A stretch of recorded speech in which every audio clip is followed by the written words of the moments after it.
علامہ صاحب دیگر کتب جو ہیں توریت، زبور، انجیل، اس کے حوالے سے تو آپ نے ارشاد فرمایا کہ تحریفات اس میں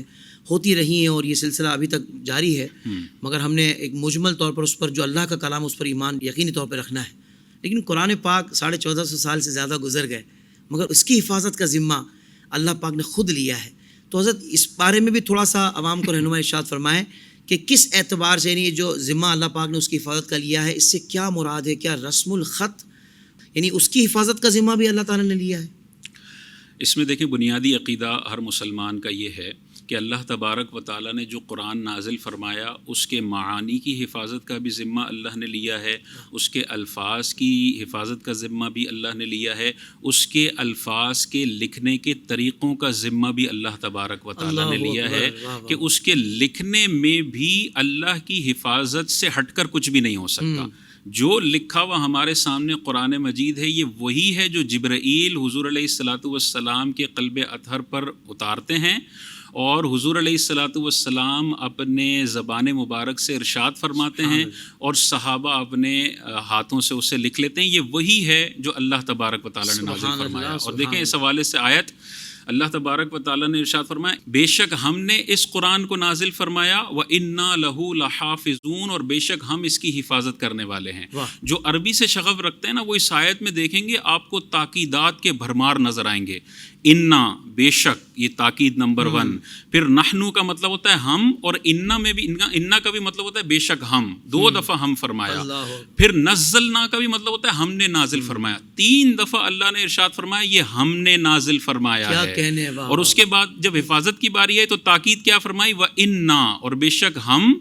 لہو لا حافظون، حافظون سے پہلے لام تاکید ہے، ضرور اس کی حفاظت کرنے والے ہیں۔ اور دوسری آیت پاک میں اللہ تعالیٰ نے ارشاد فرمایا لا یأتیہ الباطل من بین یدیہ ولا من خلفہ، قرآن کی چاروں طرف سے حفاظت ہم نے ایسے کی ہے کہ باطل اس کی طرف نہ سامنے سے آ سکتا ہے اور نہ پیچھے سے آ سکتا ہے۔ چاروں طرف سے اللہ تبارک و تعالیٰ نے اس کی حفاظت کی ہے، رسم الخط میں بھی، گرامر میں بھی، معانی میں بھی اور الفاظ کے اندر بھی۔ اور اس میں گرامر کے حوالے سے اگر کوئی کسی کو اس طرح کا شک و شبہ آتا ہے تو معاذ اللہ اگر وہ کہتا ہے گرامر کے اعتبار سے کوئی غلطی ہے تو اس کا مطلب وہ یہ کہہ رہا ہے کہ صحابی نے غلط لکھا، اس کا مطلب صحابی کی عدالت کو چیلنج کر رہا ہے۔